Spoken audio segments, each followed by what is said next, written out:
नमस्कार।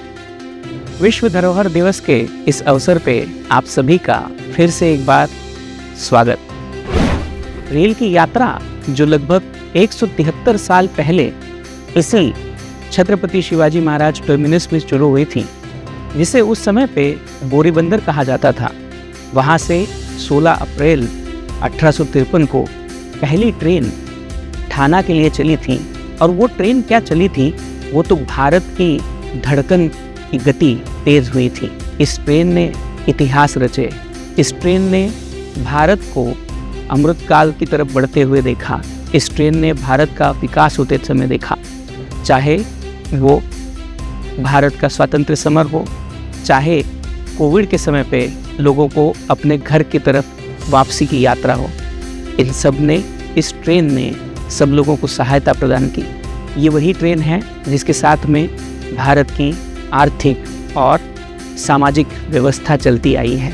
आज हम इस ट्रेन के साथ साथ में छत्रपति शिवाजी महाराज टर्मिनस के इतिहास को भी दोहराते हैं। ये मौका भी सटीक है, विश्व धरोहर दिन पे जो यूनेस्को ने रिकॉग्नाइज किया हुआ भारत का ट्रेन स्टेशन है छत्रपति शिवाजी महाराज टर्मिनस, उसके भी इतिहास के ऊपर एक नज़र डालते हैं। ये यात्रा, रेलवे की यात्रा तो शुरू हुई 1853 में, किंतु छत्रपति शिवाजी महाराज टर्मिनस का बनना शुरू हुआ 1878 में।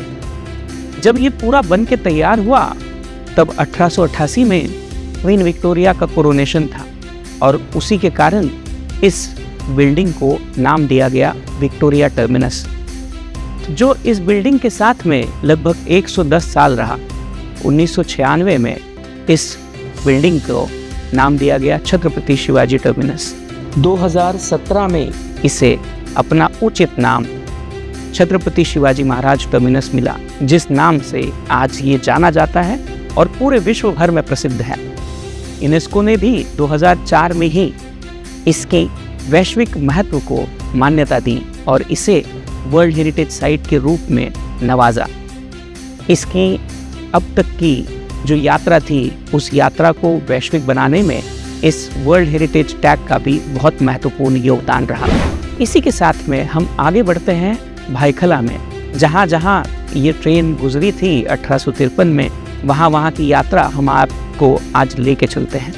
भाईखला में भी जो एक बिल्डिंग है, 2 मंजिला बिल्डिंग जो बनी हुई है, इस 2 मंजिला बिल्डिंग को अपने आप में नवाजा जाता है और ये क्लास 1 हेरिटेज के रूप में जाना गया है और संरक्षित भी किया जाता है। इसके आगे आता है दादर। दादर एक ऐसा स्टेशन जहाँ पे आज भी मध्य और पश्चिम रेलवे के बीच में आपसी एक्सचेंज या इंटरचेंज होता है।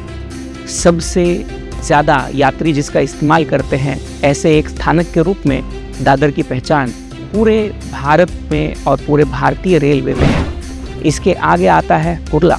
कुर्ला वो गांव जिसका अपना नाम मछुआरों के गांव के नाम से आया। ये कुर्ला वो स्थानक है जहां पे मध्य रेलवे की मेन लाइन और मध्य रेलवे की हार्बर लाइन एक दूसरे से मिलती है। फिर से आगे वाली यात्रा शुरू करने के लिए कुर्ला में इन दोनों लाइनों के मिलने के अलावा आज बांद्रा कुर्ला कॉम्प्लेक्स के रूप में ये स्टेशन और इस स्टेशन का परिसर उभर के आया है। इसके आगे हमें मिलता है ठाणे। ठाणे वो शहर जहाँ तक पहली ट्रेन चली थी 1853 में। इस ट्रेन की जो महती है वो आगे बढ़ती चली गई। वहाँ पे भी, ऊना में भी तंगोर घाट को चीरते हुए ये ट्रेन भारत की आज की आर्थिक राजधानी और महाराष्ट्र की सांस्कृतिक राजधानी को आज भी लगातार जोड़े हुए है। ऊना में भी 1925 में बनी हुई जो पूरी बिल्डिंग है, उस बिल्डिंग को भी अपने आप में एक वैश्विक धरोहर का रूप प्राप्त है। इसी के साथ में मध्य रेलवे का एक और मंडल, नागपुर मंडल, जो पुराने समय में ग्रेट इंडियन पेनिनसुलर रेलवे और बंगाल नागपुर रेलवे का इंटरचेंज पॉइंट हुआ करता था, आज भी उसका वही महत्व कायम है, क्योंकि भारत के भौगोलिक केंद्र के पास में स्थित ये जंक्शन आज भी यात्रियों को अपनी सेवाएं प्रदान कर रहा है। और अगर इसके इकलौती पहचान के बारे में बात करें, इसके पास वो डायमंड क्रॉसिंग है जो डायमंड क्रॉसिंग भारत की उत्तर और दक्षिण दिशा में जाने वाली रेल को भारत की पूर्व और पश्चिम दिशा में जाने वाली रेल से पार कराती हैं। ये शायद इकलौता ऐसा स्थानक है जहाँ पे ये डायमंड क्रॉसिंग पूरे विश्व में उपलब्ध है। सुदूर क्षेत्रों में पहुंचती हुई भारतीय रेल की ये यात्रा लगातार कायम रहेगी, लेकिन आज के इस अवसर पे हम लोग विश्व धरोहर दिन पे फिर से एक बार छत्रपति शिवाजी महाराज टर्मिनस पे आने वाले लोगों को ये बताना चाहेंगे, ये वो वास्तु है जिसने इतिहास की साक्षी बनी है। ये वो वास्तु है जिस वास्तु ने भारत को स्वतंत्र होते देखा है।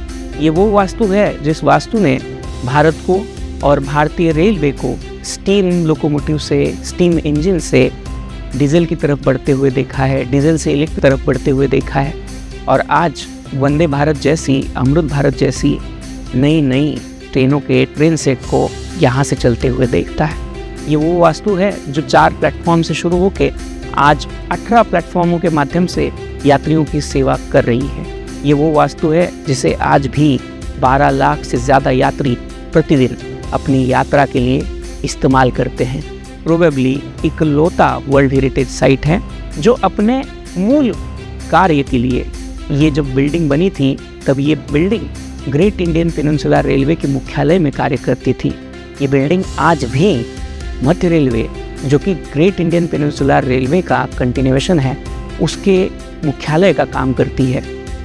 हम आप सभी को इस इतिहास में फिर से एक बार सम्मिलित होने का, इस इतिहास की जो वास्तु साक्षी बनी हुए हैं उस वास्तु का फिर से एक बार नज़ारा दिखाते हैं। और आज विश्व धरोहर दिन पे फिर से एक बार जो मुंबई की पहचान है, अगर फिल्मों में आपको मुंबई दिखानी होती है तो आपको केवल छत्रपति शिवाजी महाराज टर्मिनस की बिल्डिंग दिखानी होती है, उसके नीचे मुंबई है ये बताने की आवश्यकता नहीं होती।